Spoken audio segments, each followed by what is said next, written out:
Brian Schwartz covers the intersection of politics and finance and joins us now with a look at who is spending and what issues are drawing in the most money. Good to be here. Thanks for having me. So what is it? Who is it? George Soros. You got people, Richard Uihlein, Jeffrey Yass, many of these kind of big players who have kind of jumped into these midterms. George Soros, the #1 donor with $128 million. Sam Bankman-Fried actually is like right under the top five. From FTX, who's we were just talking about. Yes. The value of his net worth just dropped from, Becky, quick? From $15.6 billion as we headed into this morning to under $1 billion now, yeah, so 94% drop. So he's given about $39 million toward these midterms alone. The build-up. That's right, and the build-up to this deal that's been going on now with FTX that he's been announced. How much of this giving has been one-sided, meaning one party over another? Because for so long, everybody seemed to be, quote, hedging their bets. Right. Is that still the case? Well, George Soros was the #1 guy who's giving, as we know, to mainly Democrats. But if you look at the rest of the list in the top five, those four have given mainly their big money to Republicans this time around, and they normally do. But it's a massive amount of money. I mean, you mentioned going into like $17 billion. This is going to cost hundreds and hundreds of millions from the biggest donors. Chunks of it have gone largely in the top tier to Republicans as they try to take the House and the Senate tonight. Where's Peter Thiel on your list this evening? Obviously, he's been very involved with J.D. Vance's campaign. He's very involved in Arizona. Yeah, I mean, he's given like north of $15 million, and it's gone to those two races.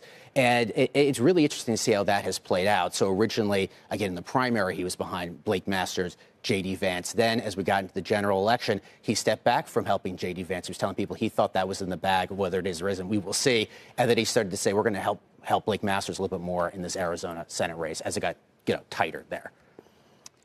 Separately, when you think about corporate giving, right? You know, when you go back to the prior election and then what happened in the aftermath of January 6th, a lot of companies said, no more PAC money, or we're suspending it, or we're putting it on hold. What's actually happening now? Well, some of those PACs who said they're going to pause, have resumed since January 6th. Some of them said they're going to, not give anything to Republicans who challenged the results of the election post the January 6th riot. They said they're going to pause. Now they're back at it with giving some checks to Republicans. But, Andrew and guys, I say this. There are people on the Hill who have not forgotten that those corporations paused giving to Republicans, specifically House GOP leadership have not forgotten about that. So prepare, I think, to see some pushback against corporate America as we get into the suit of Congress if the House is taken by Republicans. In what context, though?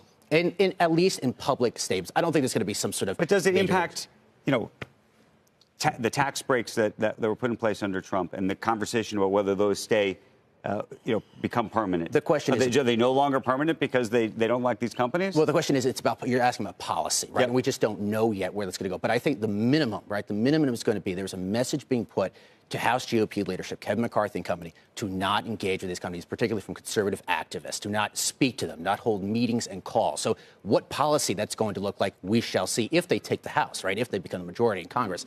But at the very least, there could be a pullback in engaging with these companies in private meetings and phone calls as we get to the new Congress. Brian Schwartz, thank you. Thank you.